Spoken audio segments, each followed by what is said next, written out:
the Q&A series returns for Gameweek 9, where we'll be taking a look at the FPL community questions sent in via Twitter. FPL says, I guess the main questions are around the Liverpool assets, especially Mané, Salah and Trent AlexanderArnold, and if you think they'll be playing this game week.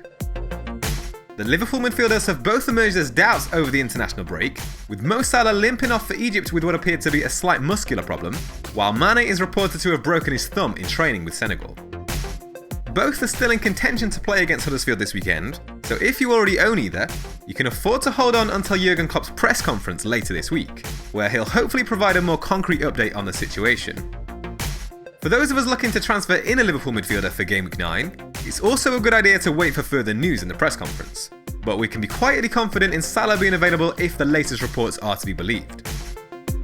As for Trent AlexanderArnold, he was rotated against Man City before the international break, with Dejan Lovren earning a start and Joe Gomez moving to right back.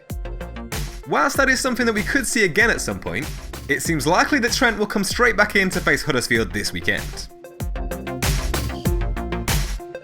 Herdy asks, best captain option for Gameweek 9?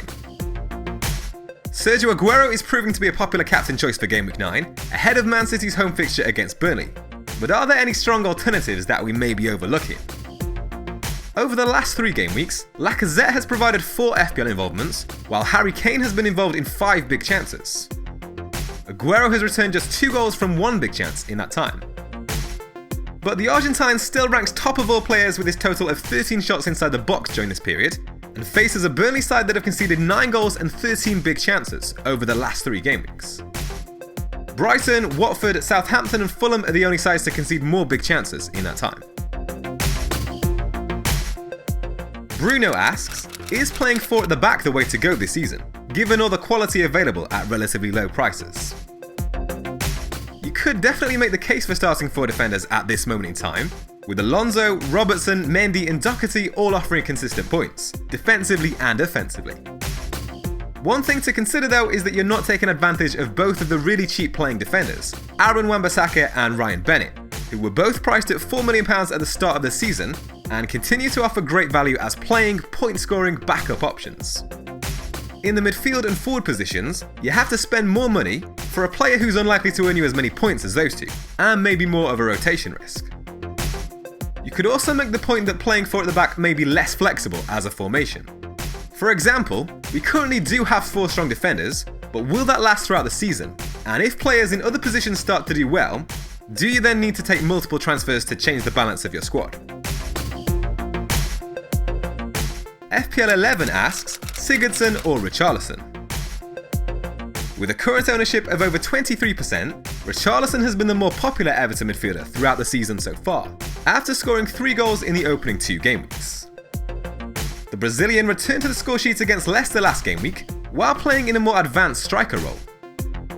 Sigurdsson is a little bit more pricey, at £7.4 million, but he's really turned it on over the last 4 game weeks, where all 4 of his goals this season have come.